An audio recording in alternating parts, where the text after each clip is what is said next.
Nós, a Europa, tem a ver com a Europa, tem a ver consigo. À sexta, uma reflexão sobre a atualidade europeia.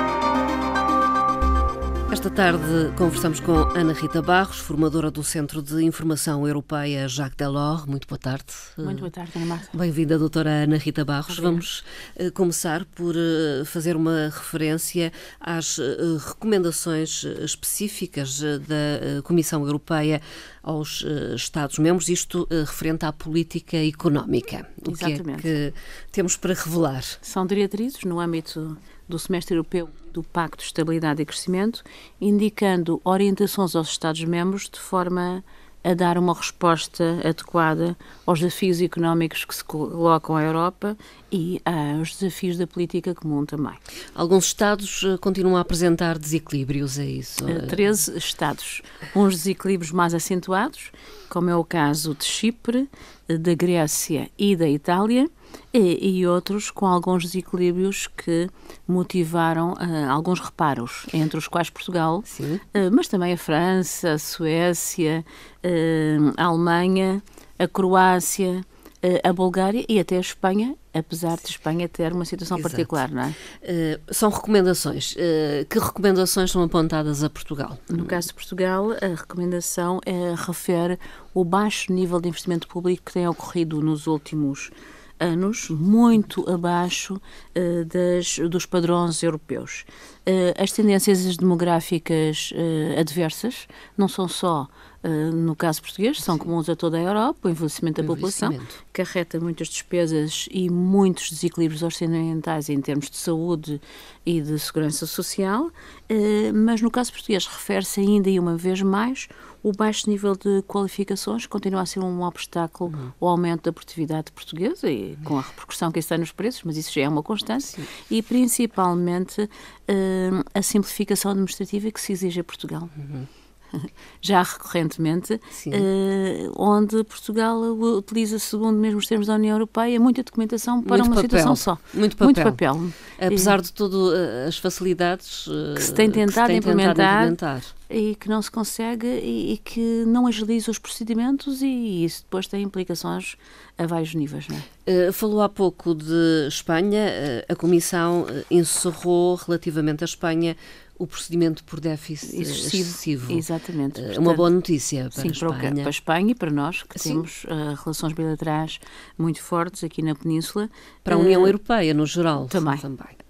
Mas o caso de Espanha, que enfim, foi posterior ao nosso, que está agora dado por encerrado, mas há outro precedente, que há sempre um país que, enfim, que vai entrando.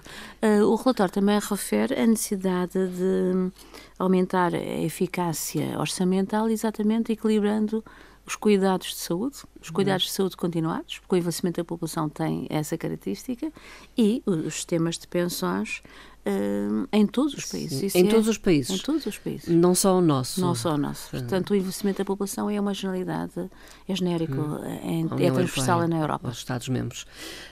Os Estados-membros deram um parecer favorável no que se refere ao excesso de dívida pública italiana. Era isso que referia há pouco. Exatamente. A Espanha sai a Itália, está quase lá.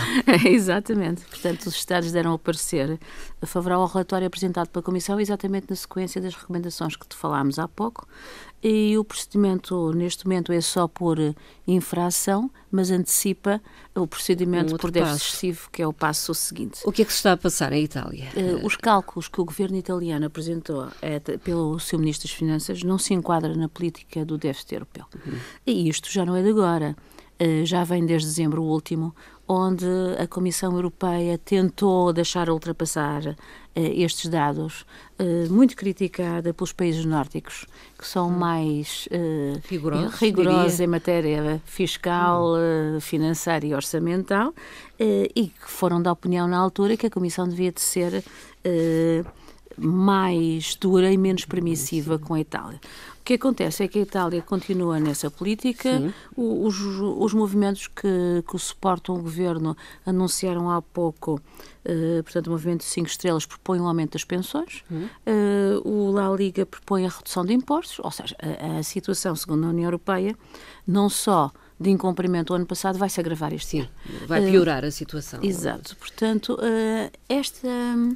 estes procedimentos e estas infrações não podem ser aplicados pela atual Comissão, porque já está em fim de mandato. Pois. Mas serão apresentados ao Conselho Europeu das Finanças, chamado ECOFIN, já no início de julho, e também serão apreciados na reunião do Eurogrupo, que se segue também para essa altura, e será de facto uma situação a acompanhar e que terá de ser talvez uma das próximas medidas da próxima Comissão. Da próxima Comissão. Dependendo da sua composição, talvez. Sim, mas também da entrada da posse. Efetiva, não é? Sim, de trabalhos que começa em 1 de novembro, sensivelmente, e os orçamentos, nesta medida, têm que ser apresentados até o início de outubro. Portanto, esta Comissão, em fim de mandato, ainda vai ter aqui que apreciar alguma coisa. A posição da Itália de bater o pé, digamos, de fazer frente à Comissão Europeia? Logo foi revelada a posição da Comissão Europeia, os italianos reagiram à italiana.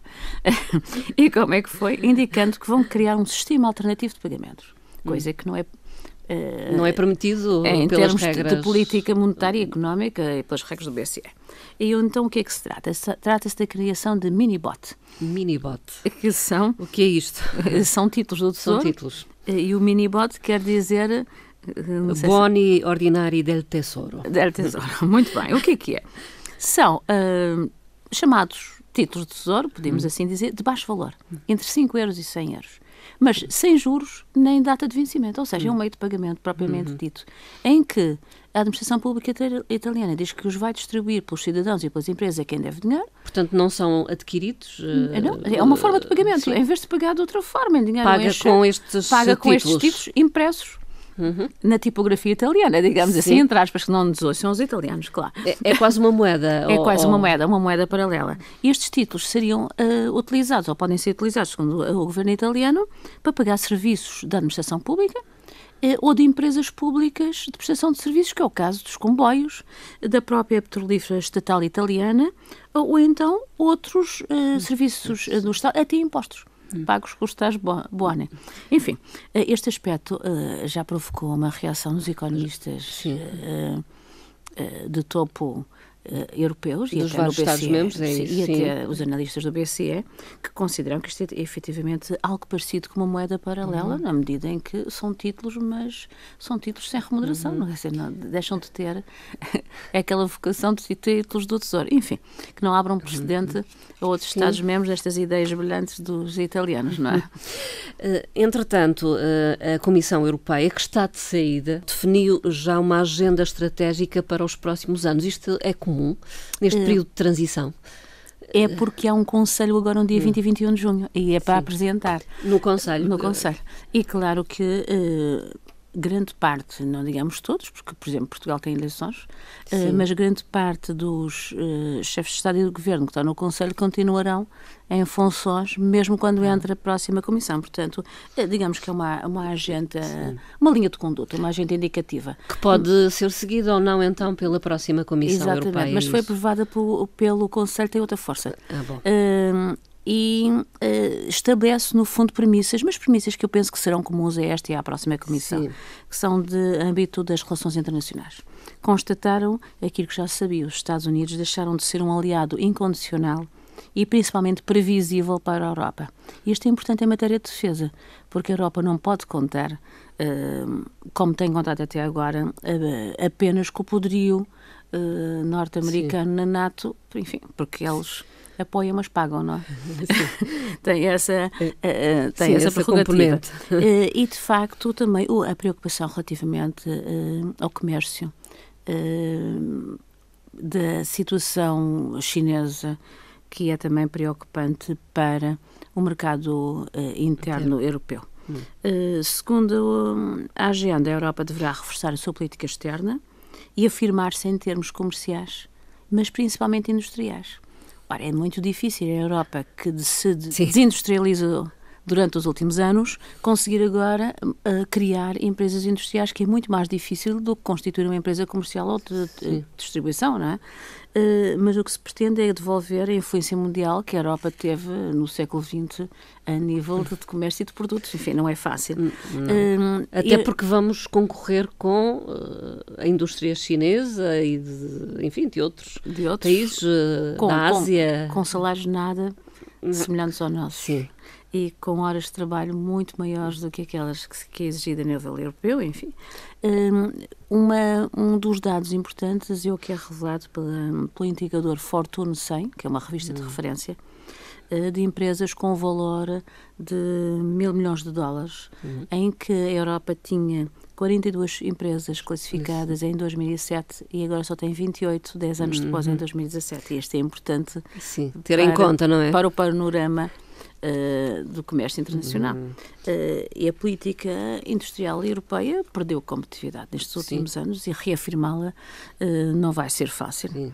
Mas é necessário relançar um mercado único competitivo, com a economia de escala europeia, para 500 milhões de consumidores, de habitantes, não é? De consumidores potenciais. Enfim, vamos lá ver o que é que a próxima comissão, que vem substituir a Comissão Juncker, vai dizer, até porque depois deste relatório, a atual Comissão pediu parecer aos novos partidos do Parlamento Europeu, os conservadores, os socialistas, os liberais e os verdes, para, de facto, anuírem este relatório e apresentar uma posição conjunta já à próxima semana do dia 20 e 21 de junho.